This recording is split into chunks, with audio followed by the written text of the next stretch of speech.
Do you know why the Barcelona Innovation Center is the perfect partner for you? It could be because of our capabilities, or the innovation we infuse in any solution we design, or the value we deliver. But what makes the Barcelona Innovation Center unique is our people, who are passionate about supply chain and operations. We have helped teams from all over the world in many different formats for more than 20 years. In sales, leading campaigns, running multi-client events, adding value through all the stages of the RFP process, mastering immersive and experiential workshops, bringing the latest disruptive innovation into account planning discussions. In delivery, bringing experts to lead any type of engagement, strategy, consulting, business solutions, while leveraging the latest in applied intelligence and data analytics. We even run end-to-end supply chain as a service. The combination of trust, innovation, value, and a sense of collaboration as one Accenture makes the Barcelona Innovation Center your perfect partner. So next time you are looking for a partner, meet with us and let us help you.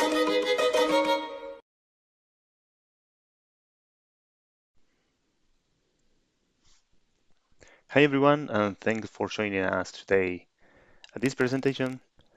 My name is Adrian. I'm Data Science Manager at the Data and AI Supply Chain and Operations team in Accenture, part of the Center of Excellence in Barcelona. And today with Guillermo, we are both presenting this Simio session. Let me introduce first our team. We are Data and AI for Supply Chain Operations, and as I mentioned, in Barcelona Center of Excellence, and we also are located in Madrid and Gijón. Our Center of Excellence has more than 200 data scientists specialized in supply chain operations, people from with different knowledge, PhD in mathematics, physics, computer science, and so on and so more. And we have a right mix of functional experience, industry knowledge, and technical skills. And the team have more than 20 years of experience in data and AI. In our team, we have what we call the intelligent supply chain platform, which is one platform that contains different assets. More than 15 ones are in Gen AI that is used in our team, and more than 10 in production that accelerates our transformation for our clients. Our people is certified at different capabilities that you can see here in the bottom. And also we are leading innovation with our partners as well here in the bottom. And in our team, we cover most of the practices in supply chain operations from planning to service. And we have an AI cross capabilities that helps to accelerate and also to integrate and support all the activities for the different main practices. Today, we're going to focus on the manufacturing part and especially in the production planning and scheduling, which is the topic for today. Just to remark one thing, so we are part of the global simulation team, and that is led by Roman Vilgine. And inside our team, the cross capability is co-leading by Guillermo and myself. So let's move to the topic for today. We are going to talk about production planning and scheduling in some success cases that we're going to present, and Guillermo is going to present in a minute. So let me give you some context, and then I'm going to jump to the success case. So companies, and manufacturing company mainly, are willing to have these efficient solutions for planning and scheduling, mainly scheduling solutions that can enforce planning decisions in a complex environment and always reacting to disruptive events from many kinds. The challenge for the planning and scheduling is mainly the complexity due to the large diversity of features to consider in the from the plan and from the functional, let's say, part of the manufacturing. And also companies need some help from our side to implement those solutions efficiently in their ecosystems. Our approach combines this operational excellence with our knowledge in operations research and the powerful of AI tools for delivering tailored production planning and scheduling solutions that can couple with this, as I mentioned before, complexity, but also uh, this dynamic environment of the systems and, and the variability. So as I mentioned, and as is remarked here in the bottom, we create tailored solutions for our clients, combining simulation, optimization, and AI in an integrated and unique platform with a common data model that can be used for solving this planning and scheduling, but also integrate other specific use cases.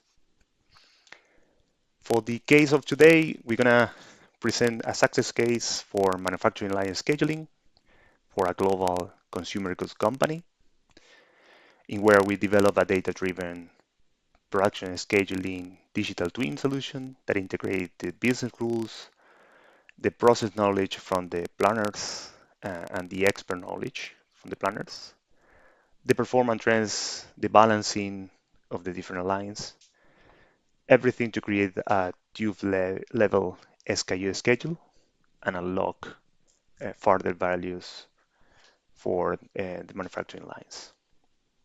The main outcomes are uh, remarked here. So we accelerate the process of from the manual creation of the planning and scheduling solution to a more automated one. We reduce the bias and the manual adjustment done from the planners by applying a standardizing logic and a global scheduling guidelines. And also we improve the demands adherence and we maximize the throughput rate of this complex environment, this complex continuous environment that Guillermo is gonna present in a minute. The figure in the bottom is the to be where we are by now. So we implement this solution. It's a data-driven planning and scheduling tool, digital twin solution, as I mentioned before. This tool is also implemented with the ETL inside and can absorb all these events and react accordingly. We also create this part of the auto reconciliation with the latest information from the ecosystem, from the other system of the ecosystem of the client. And our solution is run with the minor, let's say, adjustment.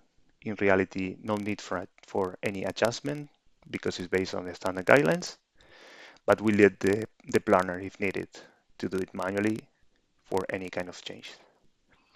And finally, the planner, which is really the only step that where the planner is involved into this loop, is where they can review and publish the schedule. So if you see in all this workflow, the planners could dedicate more time to analyze and to create value, analyzing and running what if scenarios, instead of doing all the other manual activities that are replaced by this automated tool. So this tool is run in the past. It was a manual activity that takes hours. Now it's run in 1 minute. It's automated. It's efficient because we could like solve this very fast and with a good performance. And it's dynamic because we could um, absorb some events and react accordingly in order to avoid um, uh, major changes. So before going forward to the details of the case, let me introduce a little bit why we are using simulation for planning and scheduling, and especially why Simio. Simio is a modern simulation software for production and logistic processes with a risk-based planning and scheduling solution designed for helping our clients in performance and efficiency. Simio have these three parts that are very well integrated. It's a discrete event simulation software where we can capture and represent very well all the business rules, all the behavior of the plans, and the different planners in this case. We can replicate the performance of the system, create what-if scenarios, validate in this risk-free environment, integrate, as we mentioned before, with other systems from the client ecosystems, and also combine this part of the manufacturing with the logistic in future state.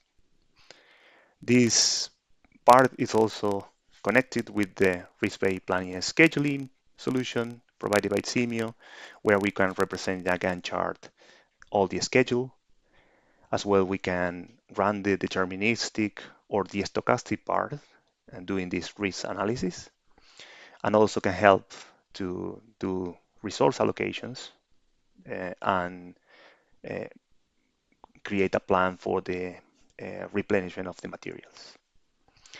Everything is done. The idea, of course, is to do it in a lean way to minimize the waste and also eliminate bottlenecks and create a good performance for the entire solution. When the solution is ready, everything is deployed in Portal Cloud-based application that allows the end-to-end execution in one click from the final users. Also allows different users to interact with the tool and have different permits so they can visualize and run and do some changes on this web app. And this tool gives a global visibility to all the planners, and also can be used for integrating other cases. And in this specific case that we're going to talk in a minute, we integrate as well our ETLs inside Simio to do this in a very, let's say, compact and efficient way. And finally, when is a right choice to apply Simio simulation in this kind of problems of scheduling and planning and scheduling problems, and it's basically where the complexity of the constraints and the modeling is very high. When we have uncertainty and variability, that also we need to tackle with. Simio is a glass box, so we can have a visibility to everything that is implemented there, and it's a well it's a very well and very good tool to capture the trivial knowledge, to capture all the knowledge from the experts and the planners in this case. We use it for what if a scenario. We demonstrate as well the flexibility and the rapid way to do rescheduling in the tool. We scale the solutions, or we are in the process of scaling the solutions by now, and we demonstrate this interoperability with the different systems. So saying that, I'm gonna let Guillermo to explain the use case more in detail, and we're gonna move forward. Thanks. Hi everyone, I'm Guillermo Mati, and as Adrian mentioned, I'll be presenting the manufacturing line schedule digital twin that we have been developing over the past few months for a global CPG manufacturer. This slide summarizes the core of the use case. We are dealing with a manufacturing line scheduling problem in the food industry, within a continuous environment with many constraints. The goal was to build a tube-level digital solution. This means at the packaging unit level, capable of replicating the current process, stabilizing a reliable baseline, and enable scenario analysis. At plant level, we had 2 production lines with around 30 packaging units operating in a fully continuous process with no intermediate storage. This means the entire system needs to be tightly synchronized. On top of that, there were key constraints that need to be followed, such as only one product at a time due to contamination, sequence dependent changeovers, and minimum and maximum fryer rate limitations. All of this makes scheduling highly sensitive, where small decisions can have a global impact. To address this complexity, we structured the solution into three main blocks. First, process and logic mapping, where we captured the existing logic and translated planar knowledge into explicit rules. Then, the simulation of the scheduling process, where we built a model that executes planning through campaign logic, aggregating demand, estimating durations, and generating batches while minimizing changeovers. And finally, results visualization, connecting the model outputs to Power BI dashboards to analyze KPIs such as demand fulfillment, utilization, and changeover reduction. But beyond the results, the main value here is the ability to systematically analyze different scenarios. Today, a planner can easily spend more than 2 hours building a single plan. They need to extract data from multiple systems, consolidate it, reconcile information, make manual adjustments, and then communicate changes to the rest of the team. It's a very manual, time-consuming, and rigid process. With the solution that we have developed, that process changes completely. Planning becomes data-driven with integrated data, automated ETL, and a model that directly applies business rules. The schedule can be generated and published in minutes, with the ability to analyze scenarios dynamically. In summary, we move from a manual and static process to one that is automated, efficient, and much more responsive for decision making. Looking back, what's interesting about this case is not just the final solution, but how we got there in terms of integration. In the first stage, we worked with fully manual data and external Python ETL. Planners provided one-off datasets that required cleaning and transformation before being used in the model. This was not scalable, but it allowed us to quickly validate the logic and build an initial working prototype. In the second stage, we moved into a more recurrent process with regular data updates. However, it was still manual. Data was extracted periodically, stored locally, and the ETL remained external to the model. This helped us to stabilize the process, but still with a high level of manual dependency. The next step was to integrate the ETL directly into the Simio model. This reduced external pre-proposing and improved robustness and maintainability, although we were still relying on local files for inputs and outputs. And finally, we moved to a fully cloud-based architecture, running on Simio Portal with data stored in Azure Blob Storage and Power BI connected to a centralized data source. This allows us to remove local dependencies and fully automate both execution and data flows. And now we are moving to the model walkthrough. So we are modeling the system at 2 level, which is where the actual planning decisions displays. But before going into the data or the results, I'd like to show something that, at least for us, was new in this type of project. And that is how we integrated the Python ETL directly into the Simio model. If we go to the Data Connectors tab, we can see 2 key elements. On one side, we have this ETL data importer that is pointing to this import scripts data folder. This is a temporary folder that is created automatically by Simio. And this is where the ETL grades all the processed files ready to be consumed by Simio. And on the other side, we have this import script, a feature introduced in recent Simio releases.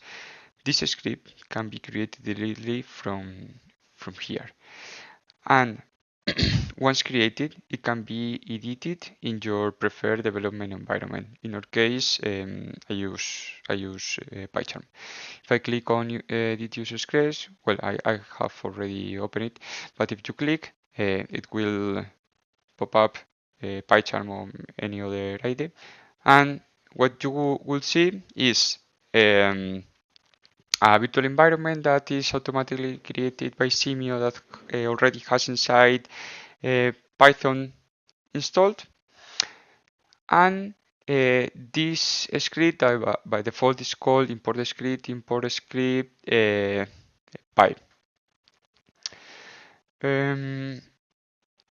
This script acts as a bridge between the model and the ETL. By default, you only will have these two functions, the table importing and tables importing. They will be empty, as this one is. And what you can see here is that we are using all the parameters that we have in the Simio model as configuration inputs for our ETL. So this is replacing or can replace a typical configuration configuration. That in this case, all those config values will be directly modified by the user in the Simio model. From here, we call the main script from our ETL, and it will run as usual. On the left part, as you can see here, we have the bridge script from Simio. We have the virtual environment, and all of the rest is the ETL that the same ETL that we could use outside of the model with any or almost any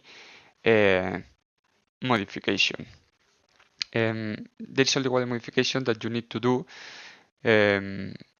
inside one of the main parts of the code is to redirect all the output files to this context folder that is automatically created by Simio. Once we have created this import script and this ETL importer, we can go to the demand table where we have the demand for all the products for a specific time period at the SKU level. We can see that it has a ETL importer associated. In this case, the only ETL importer that we have. And that is pointed to the import script folder, data folder that we commented before. As you can see, it has been recently imported. Thanks, Guillermo. Okay, just to summarize, let me just explain the main topics that we covered today. First of all, we present the production line scheduling problem that we solve in Simio using Simio RPS. As well, we showcase our integration journey with a succeeded result. And finally, we present this real example of how to integrate the ETL inside the Python AD in Simio. Just one thing to point out, in the previous versions, we try to do the same, but this Python AD creates output tables in Simio, and this is now with the new version, we can create these tables as an input table, so you can populate whatever you want as an input table, and then Simio can work, let's say, normally as the way that we use it for running the models. So it was a great, let's say, it is a great release, and we are happy with that.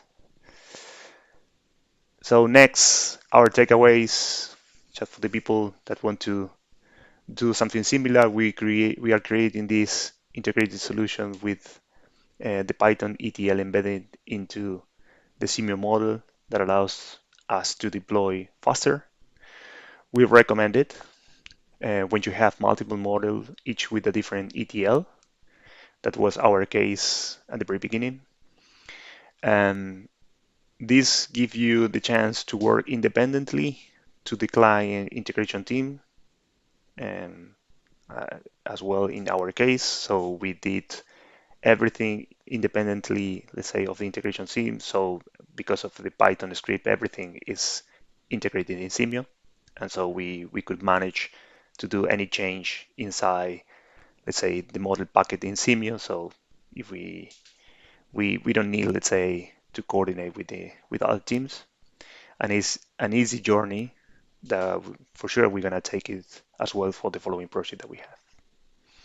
So thank you very much. That's all for today, and we also are happy to take some questions. Thanks.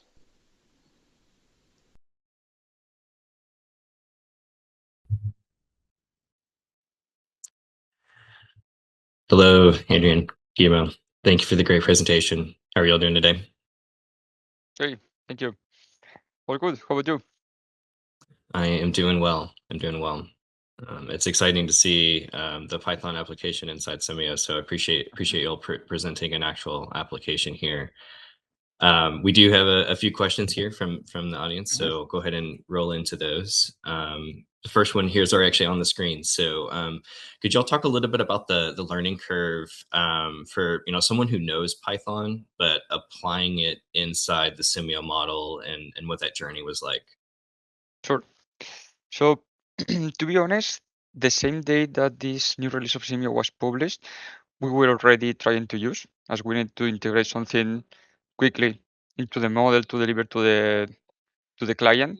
So we had very close always Paul and Jason, both from Simio.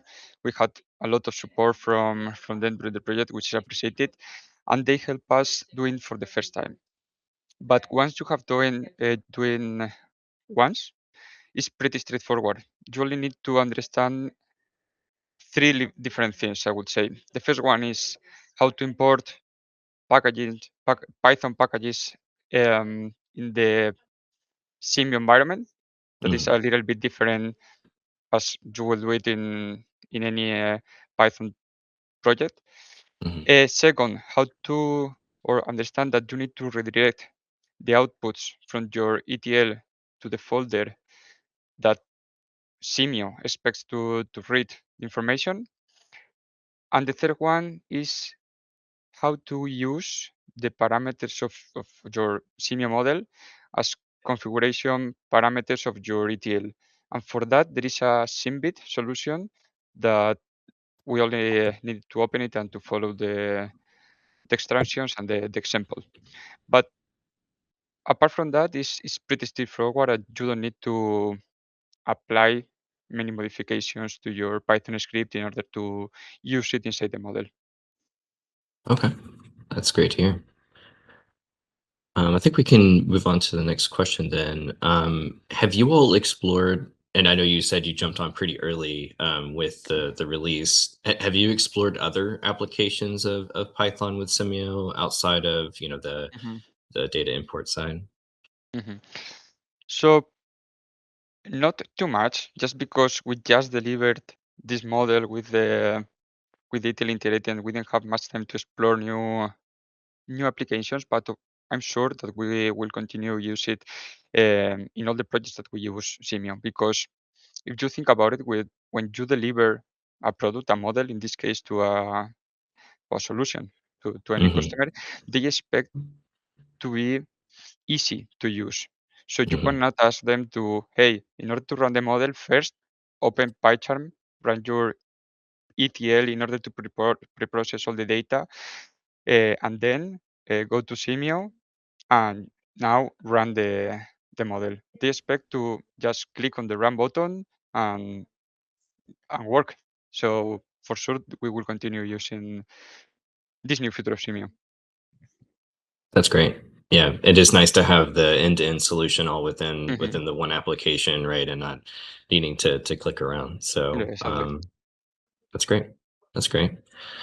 Well, thanks for the insights there. I think we can. I think we have at least one more question here. How much? And this is a little bit related to the first one, but hmm how much Python knowledge would you say is really required to get up and running? Like with using it within Simio.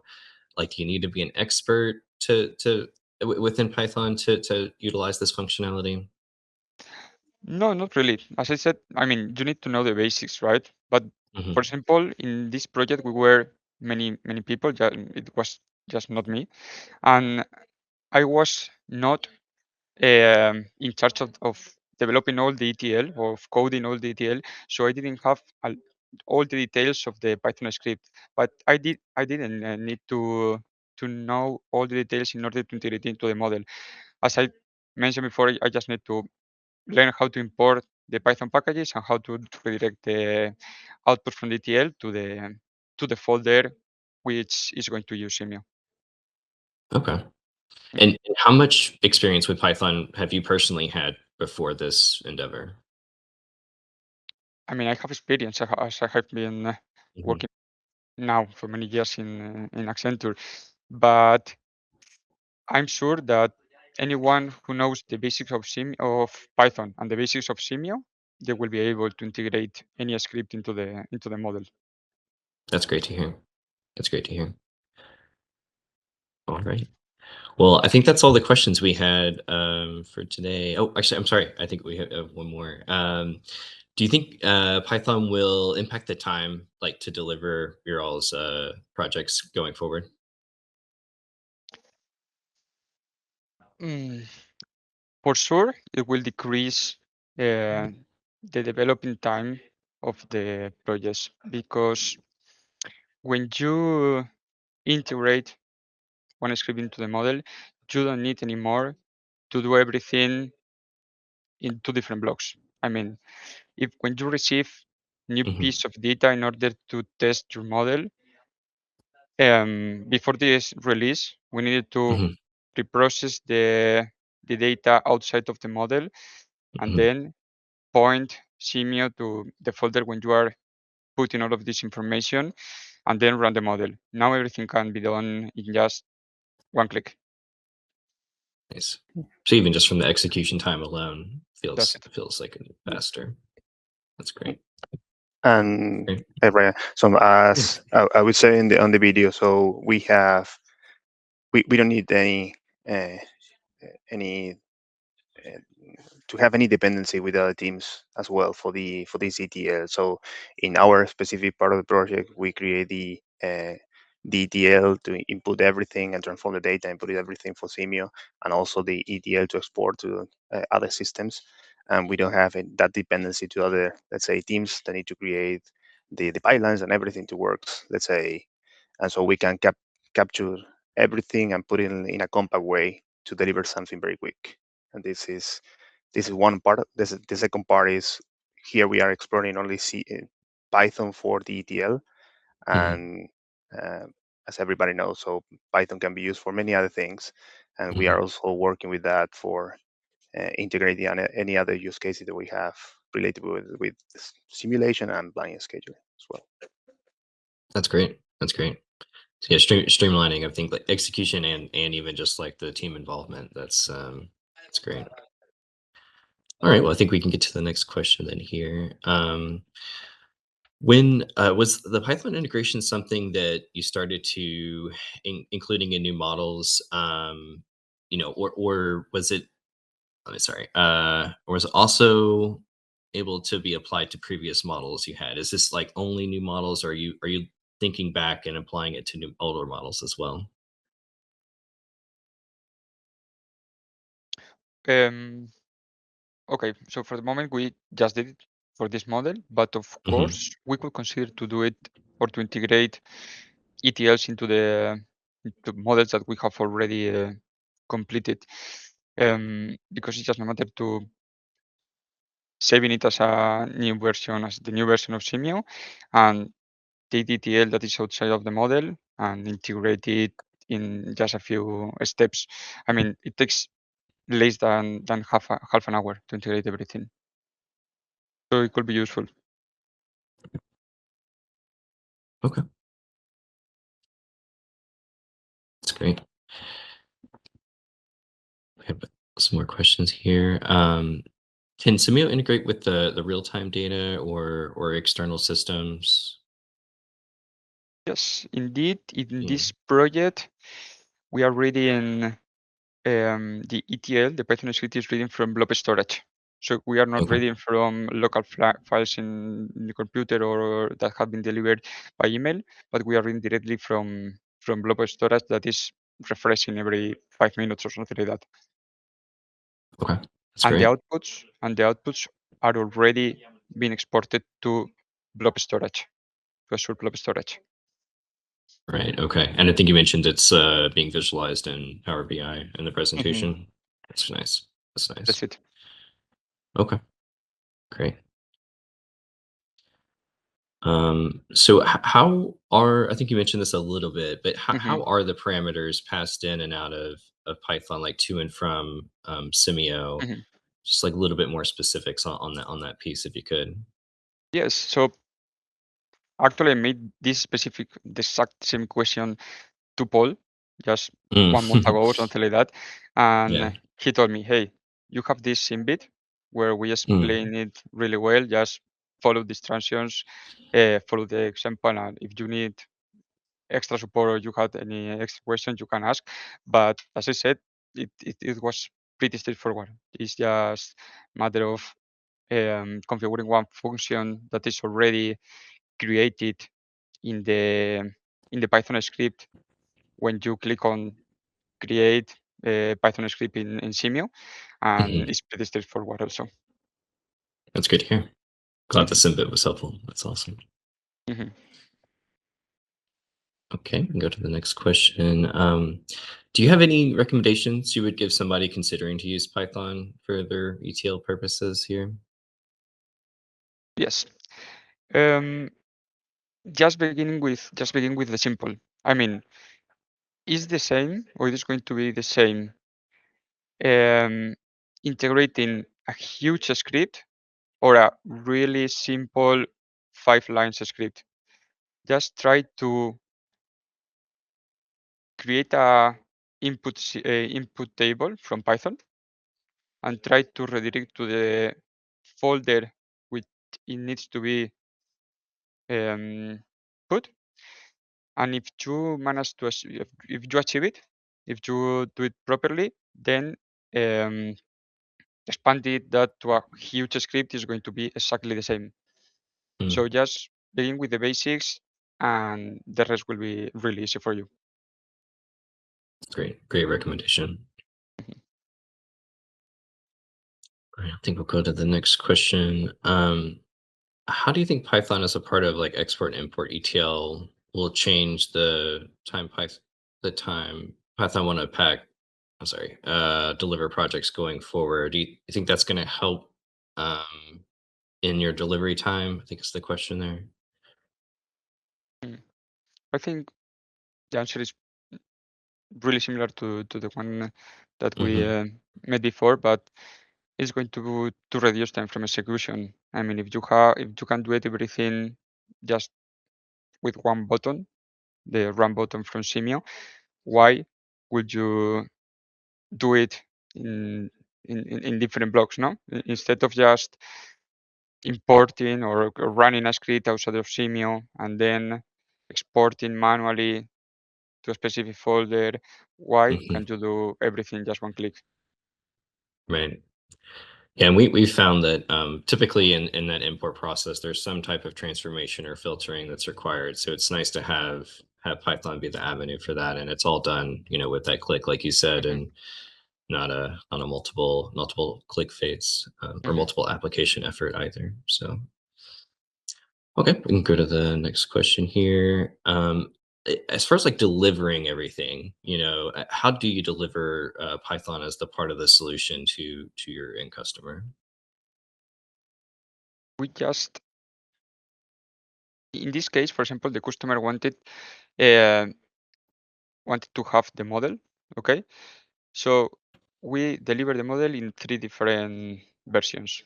To the first one in Simio Portal, because they wanted to run everything from Simio Portal. The second one, they wanted to have the models in the SPFX version, and we also uploaded the Simprod version to one repository. And in all of them, the ETL is integrated inside the model. So if they want to modify the script, they will need to go to the Simio model file, modify the script, and upload it again to Simio Portal. Oh, okay. Similar to like if you were making a modification to like the desktop model and then needed to upload that change. So very similar workflow. Okay, Yes, exactly. that's great. Okay, thank you for that. I think we already had that Mhm. question here. Yeah, this is okay. So for the next question, does the inclusion of Python increase like the solution sustainment cost in any way? And I think this is one particular example that you all have had here, but as you're Mhm. thinking about sustaining models in the future, do you all Mm. feel like that's incurring any additional maybe like cost in that way? As you said, I think we need to test it with more models because Mhm. everything I said is going to be based on just one solution. Um, but it didn't increase too much the consumption of time in order to run the model. Mhm. Just to have in mind that this solution that we have delivered to this client, everything is running in less than a minute. So in less than a minute, the model is reading the data from the Azure Blob Storage, applying the transformations to the input data, running the model, and exporting all the outputs to Azure Blob Storage again. All of that running in less than a minute. Great. And it doesn't require someone on your customer side to be an expert in Python, to maintain that in any way. Maybe just have familiarity if at most, maybe, right? That's it. Okay, great. Thank you. All right, we can go to the next question here. So the ETL was happening in real time, and specifically, what type of transformations, or transformation processing do you use? Like what data do you start with, and what kind of changes are you making, and why are you making those changes? Mhm. So for this project, we had many different sources of information, and we need to apply the typical transformations that you do in an ETL, just crossing tables, uh, removing valid values, um, etc., etc. And a part of that, we need to do a little bit of algorithm um, in order to be able to then create the optimal schedule inside Simio.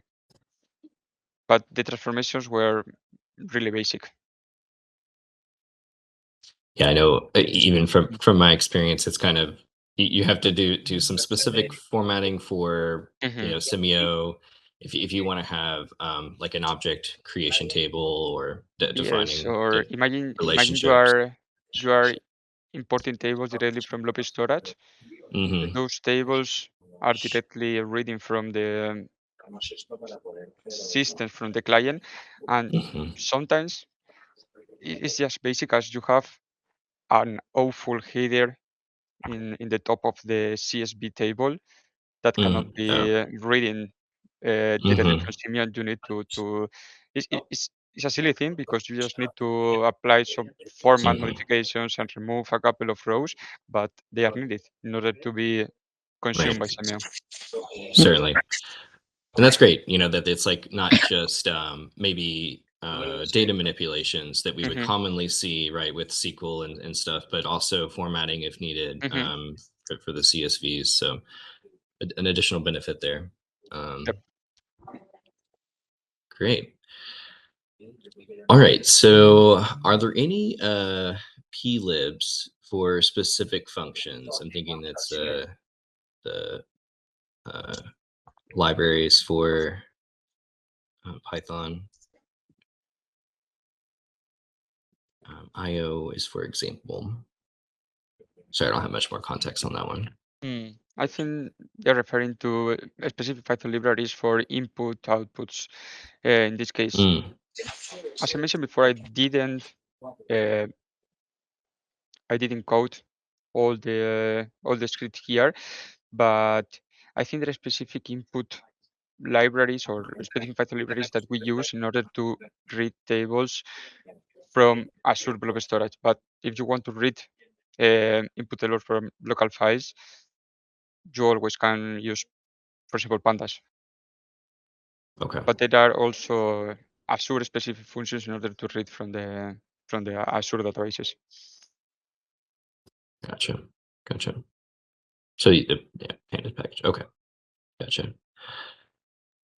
All right. How many scenarios are tested during the optimization run that you mentioned in the presentation? So for this case, it was not matter of, or the main goal was not to optimize what the client was doing, but to replicate what they were doing in much less amount of time and with less or fewer resources. In any case, we tested a couple of scenarios, modifying in this case the priorities of different products to schedule in order to see which one was providing the better results. But the main goal here was to replicate what they were doing in just with a reduction of 90% of the time. Yes. And one thing to add here. So we create an expert system that replicate the planner's behavior. That's the idea mainly for this project at the very beginning. And also we could improve some of the KPIs that we discovered were interesting for them, like number of changeovers and throughputs and adherence to the plan. And the other important thing is a deterministic, let's say, this part. We don't have any stochastic part of the model. Mm-hmm. As well can be integrated in the future, but for this phase everything was very deterministic. And instead of running many scenarios, we just create different kind of runs, let's say, from the client, and we could and compare with our solutions, so one by one. Gotcha. Okay. So just instead of multiple replications, that's a lot of scenarios that you could test with just one replication and compare those KPIs. That's great. Awesome. Well, guys, I really appreciate the insights here around how to utilize Python for the ETL process, but just outside of the Python integrations to the insights on using Simio as a whole. So I think that's all the questions we have here. I know our next presentation here will start at the top of the hour, but appreciate your all's attendance here. Thank you so much, and thanks for all the questions and the opportunity to comment our case here. And thanks also for Simio support on this journey with the ETL and Python and Simio integration. All right, thanks, guys.